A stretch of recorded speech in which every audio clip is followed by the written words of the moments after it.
Thank you for joining us at Cuivre River Electric's 81st annual meeting. Calling the meeting to order. If you would please stand and join the board in stating the Pledge of Allegiance. I pledge allegiance to the flag of the United States of America and to the republic for which it stands, one nation, under God, indivisible, with liberty and justice for all. Thank you. You may be seated. My name is Diane Solly, and I'm president of your Cooperatives Board of Directors, and it's my honor and privilege to be here today serving you in that capacity. We want to thank you and welcome you to this annual meeting. I've been notified that a quorum of members has been established, and I now declare the meeting open for all business that may be presented today. The first item on the agenda is proof of mailing of the annual meeting notice, which will be presented by our Secretary Treasurer, Ted House. Ted? Thank you, Diane. Good afternoon, everybody. In compliance with the bylaws of the Cuivre River Electric Cooperative, I have in my possession Form 3541 from the United States Post Office, which certifies that on July 27, 2023, the Rural Missouri publication was mailed to our 58,464 addressees, containing the official notice of the date, time, and place of this annual meeting of the Cuivre River Electric Cooperative. Thank you, Ted. Okay. At this time, I would like to introduce your cooperative's current board of directors by county and district. The directors from Lincoln County are Mike Cherry, Jeff Geisendorfer, and Mick Burkemper. The directors from St. Charles County are Mark Schulte, myself, Diane Solly, Dale Anderson, Karen Barra, and Ted House. The directors from Warren County are Dan Elliott, Steve Coffey, Phil Dunk, and the director from Pike County is Walt Gregory. Thank you all very much. At this time, I'd like to Courtney Fletcher, our attending attorney, to step up to the podium to conduct a very important part of our meeting, the election of your board of directors. Courtney?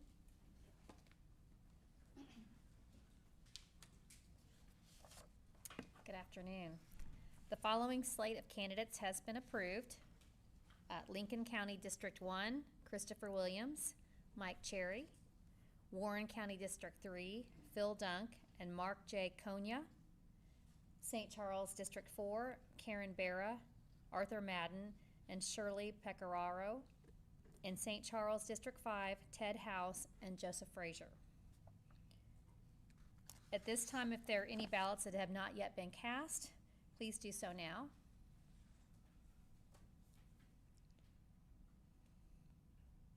It does not appear that anyone needs to cast a ballot this time. I would declare that balloting is closed.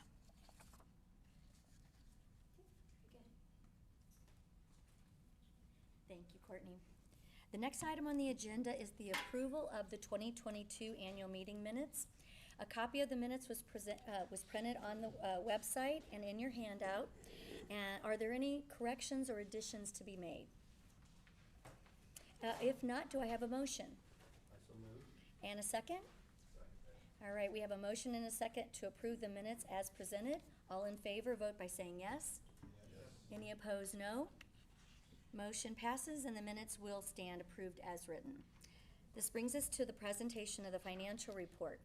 Again, a copy of the financial report was posted on the website and is printed in your handout. The annual report was also included in the August issue of the Rural Missouri, which was mailed to you. Are there any questions? If not, is there a motion? Motion. And a second? All right, we have a motion and a second to approve the financial report. All in favor, vote by saying yes. Yes. Any opposed, no. Motion passes. Thank you. At this time, I'd like to call on Doug Tracy to give his CEO President's remarks. Doug? Thank you, Diane. Thank you all for coming out this afternoon. If we'd like to go outside in the parking lot and hold the meeting outside, we can do that if you'd like. One of the nominated committee members just said he pointed his thermometer down at the parking lot. It was 138 on the parking lot. So some of you remember the fairground days. I'm glad we're inside today having this meeting. But thank you all for being a part of this. And before we get started, I always just try to do this. I'd like to start off by asking any of our veterans, and also want to thank you, those of you that are tuning in on live stream. But like any of our veterans that have served in the armed forces, to stand up and let us recognize you and thank you for your service. I know we got one back here. I talked to you first. Let's stand up for a minute. All the veterans, let's stand up and let us recognize you. So, Nick, you can stand up. So thank you for your service. We appreciate what you do for our country. And then also any first responders that we have here today. I know we got at least one. Let's have you stand up. Any kind of first responders or any sort of health care workers. We just thank you for that. So let's give them a round of applause too. So thank you for what you do to serve our communities and for our country. So I also want to thank a few more people. They've just left the room, but I wanted to thank our nominating committee. They put a lot of time into this. They are members, just like you all, and they serve a huge part of the election process as they determine the candidates that will be running for the election. I just wanted to thank them, even though they're not in the room. I'm going to go ahead and mention them. From Lincoln County, we had Brian Edwards and Carrie Klump. From St. Charles County, Mary Ann Harden and Wendell Massman. And from Warren County, Gary Carter and Rick Smith. So let's give them a round of applause, even though they're not in the room here, but thank them for what they've done. Also want to thank all of you candidates that braved the heat and came out today and showed interest in running for the Cuivre River Electric Cooperative Board of Directors. We thank you for that. Thank you for the time you've put in a candidate night, and then also today. So thank you very much for your interest, and good luck in the election. Kind of talking a little bit about what's going on at Cuivre River here the last few months. It's been another very busy year. We continue to grow. We've added about another 1,500 meters since we met last annual meeting. And we're getting really, really close to that 75,000 meter mark, so we're going to hit that before too long. So a lot of growth means lots of material that needs to be purchased. We're still dealing with supply chain issues like just about every sector in the country is right now. We're still dealing with inflation issues, still dealing with a lot of cost pressures, but we're managing through that. And it really does not seem like it's going to slow down at any time soon. The cost of borrowing has also gone up. But as board and management of Cuivre River Electric Cooperative, we're really trying as hard as we can to control what we can control as far as expenses are concerned. And we're doing a pretty good job of that. We just received last month a benchmark of electric cooperatives throughout the country that our lender puts out for us. And we're the top co-op in the state of Missouri for controllable expenses, on keeping those as low as we can, and we're in the top 8% of the nation as far as controlling expenses. So we're doing everything we can do to keep those costs down and to keep your cooperative financially sound. And because of that, we're able to remain financially strong. Just a few weeks ago, you should have received your capital credit check in the mail. And the board of directors recently approved another $6 million in retirements back to you, the members. And it's always a joy to be able to do that. It means we're financially strong. It means that it's one of the cooperative principles, giving back to you, the members, and we're always happy to do that.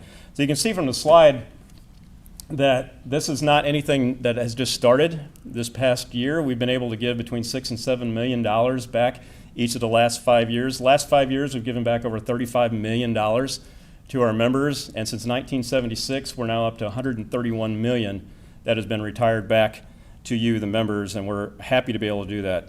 Cuivre River has always been a leader in giving capital credits back to the members, and it's something that we're very happy to do.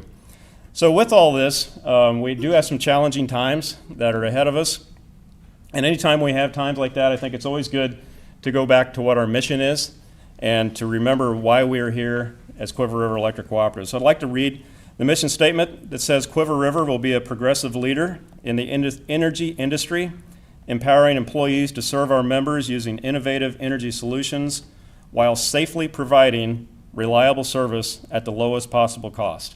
So a lot of information in that statement, but what I would like to focus on today is the bold part at the end, while safely providing reliable service at the lowest possible cost.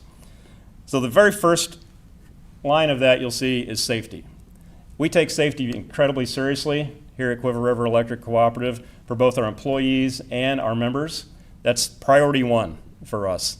Just read an article last month in Forbes magazine that still ranks electrical line workers as one of the most 10 dangerous jobs in the country. Our line workers, as I've got some pictures here that you can see, work in every kind of condition that there is. They were out there today in the heat working. They're out there in the snow, they're in the ice, they're in the pouring down rain, the hard winds, middle of the night. They're out there working in incredibly dangerous situations at some times. I can guarantee you that they are trying as hard as they can when they're out there to get your power restored as quickly as possible. When it comes down to a choice between getting power restored quicker or being safe, we will always take the safety route first. Safety is very important for our employees as well as our membership. Our employees' families want to see them come home at the end of the day. So that is priority one and why it's first on our mission statement. So I'm going to skip over next to talk about the lowest possible cost part of the mission statement. So as most of you know, we had to implement a rate increase this past April. It's never fun to do that. We don't like having to have rate increases, and you don't like receiving rate increases. But Cuivre River had been able to absorb for several years rate increases from our power supplier. And it just got to the point where we couldn't absorb those increases anymore.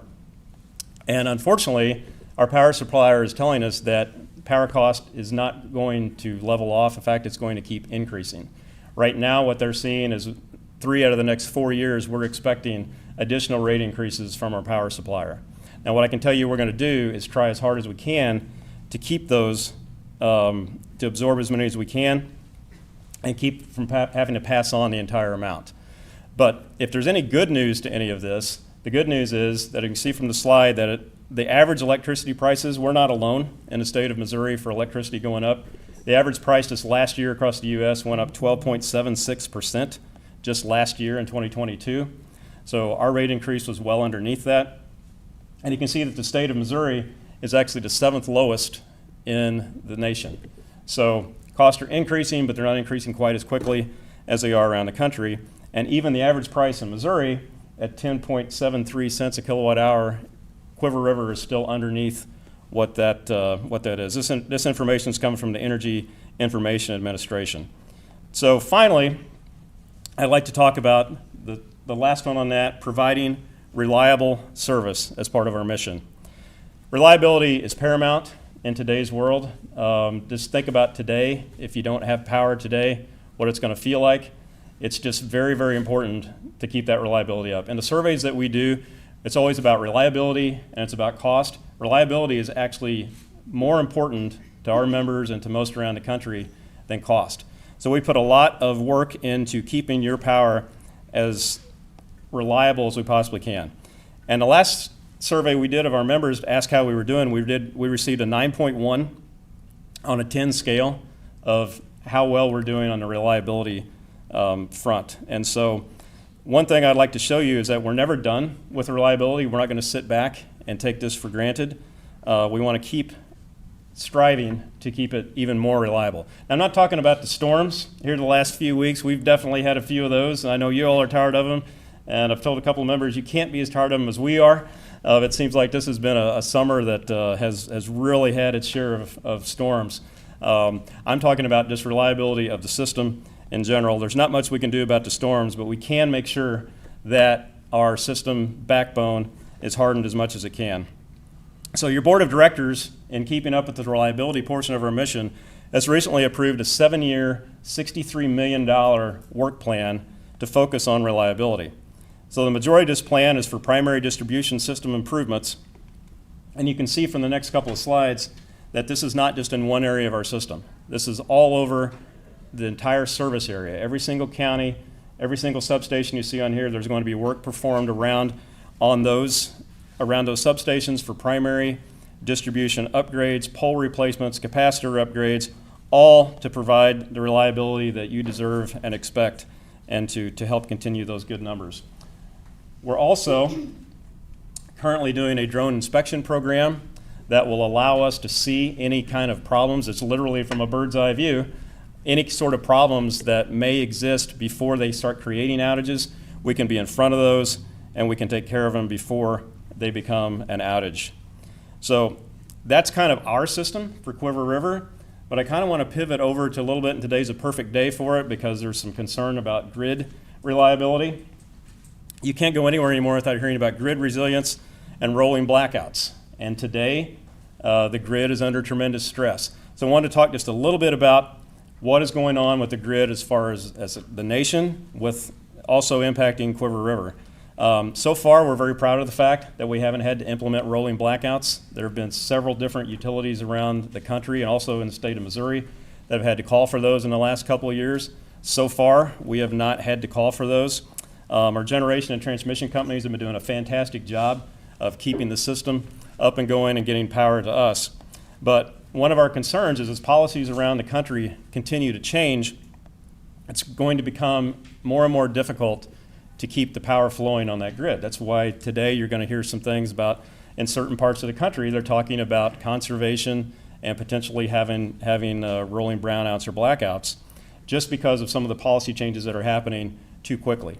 Renewables have a place. There's absolutely no doubt that renewables are important and they have a place, but we have to have a mix of every type of generation. We need to have an all of the above sort of approach when it comes to generation that can be dispatched quickly, because if the sun's not shining, solar's not going to work very well. And if the wind's not blowing, wind generation's not going to work very well. You have to have something that's dispatchable when those two items are not available. So technology is still developing. It's still not at a place right now where we can afford to shut down baseload generation plants quicker than what's already happening. I think it's going to get there at some point in time. I really do. I think the technology is going to catch up. But right now, today, it's just not there. We also need time to build transmission lines to take care of all the extra generation that's being put on the system. It takes a long time to build transmission lines. But if we don't have transmission lines, it doesn't matter how many wind farms we build. We need to get to power from point A to point B. So this all kind of lines up with what our generation company, Associated Electric, likes to refer to as the 3 T's. And it's technology. We need technology to gain and to give us the ability to be able to dispatch generation when needed. We need transmission lines to get the power from point A to point B, and we need time to do it. So those are the 3 T's that we are talking about and doing everything that we can do to talk to our policymakers on saying we're not against renewables. We want to go renewables, but we need to take a measured approach to this so we can make sure that we keep the lights on for you. So we're doing everything we can to get this message forward. And speaking of doing everything that we can, I can't ever have a meeting like this without talking about our employees at Cuivre River Electric and what they do on an everyday basis. It takes a lot to keep everything flowing, from both the outside line workers that are out in all the conditions and keeping the electrons flowing, to the office workers that are answering your questions that you may have on billing or engineering needs. It takes a lot to do this. Our mechanics to keep the fleet running. Everybody works together as a team, and I'm a little bit biased on this, but I like to think that this is the best cooperative team in the country. A little bit biased there, but I'm going to stick with that statement. Really do appreciate what they do for us to keep the electricity going and to serve you, the members, and also the way that they give back. Just a week before last, our Cuivre Cares team, made up of employees, went out to a treehouse of Greater St. Louis to give back and to help kind of spruce some things up down there, change some lights for them. And we just really appreciate the communities that we live in and are just happy to be able to give back, not just because it's a cooperative principle, because it's the right thing to do, and our employees just love it. Also, our Operation Roundup program, which most of you are familiar with, is approaching the $7.5 million mark, and that's from your members' pennies, adding up to $7.5 million. We're getting about $400,000 a year in that program now that's able to go back to individuals and charities within the community. So just a great way to help out the communities that we live in, and we're proud to be here. So in closing, it's going to be a challenging few years. We're going to see some increases potentially in power costs that we're going to manage through. We're still dealing with supply chain. There's some things that are out there that are going to be challenging, but we, with this team, and you as our members, are confident that we're going to not only meet those challenges, but exceed anything that comes our way. So just want to thank you again for participating in the 81st annual meeting of Cuivre River Electric Cooperative. It's our pleasure to serve you for another year, and we look forward to doing so in the future. Thank you very much.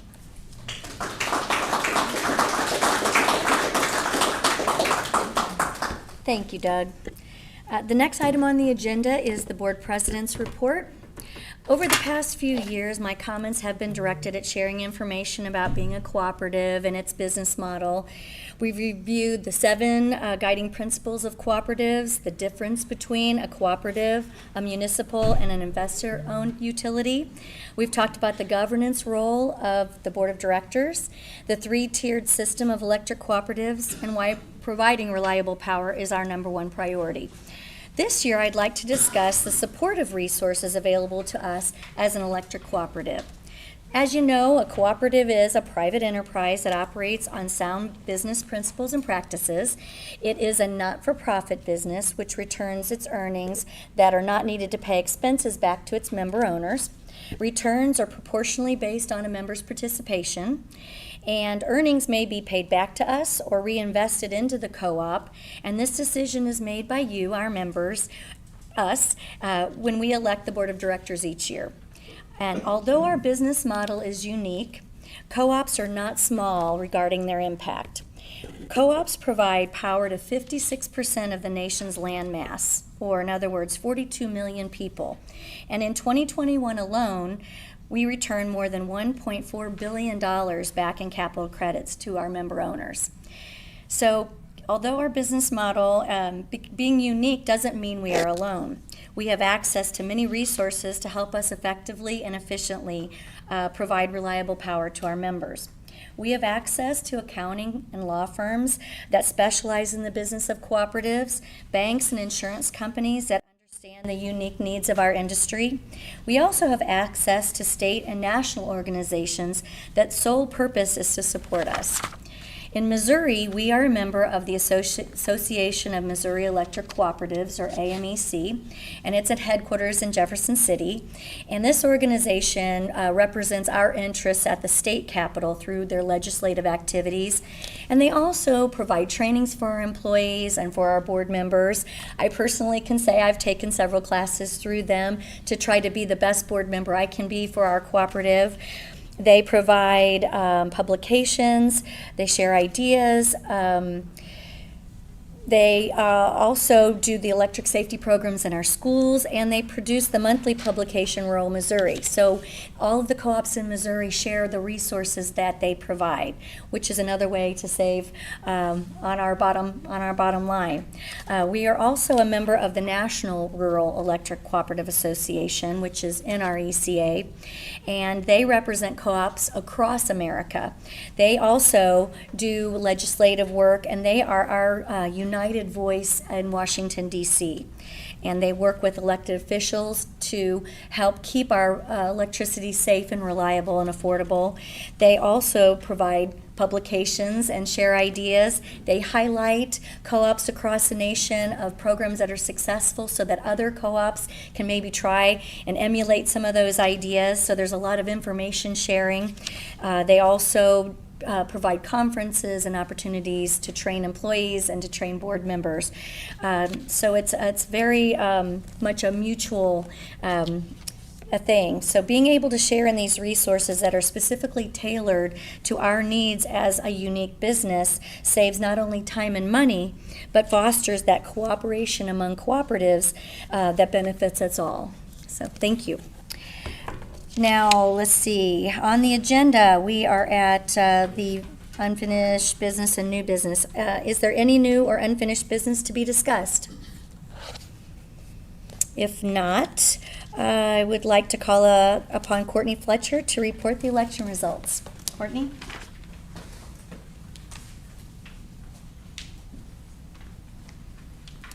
Thank you. The following results have been certified. For Lincoln County District Number 1, Christopher Williams received 745 votes.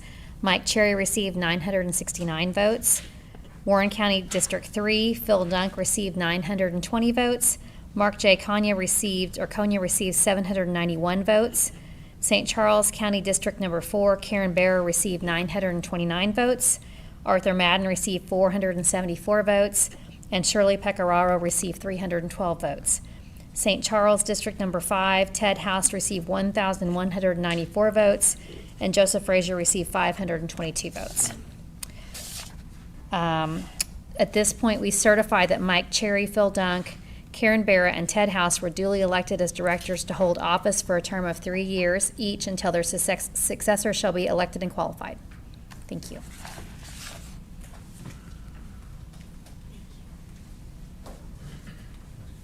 Thank you, Courtney. Well, congratulations to all those who were elected. Welcome back, and thank you for your commitment to our cooperative. I'd like to thank each of you for being a part of our meeting today. And if there is no objection, I now declare the 2023 annual meeting of Cuivre River Electric Cooperative adjourned. Thank you.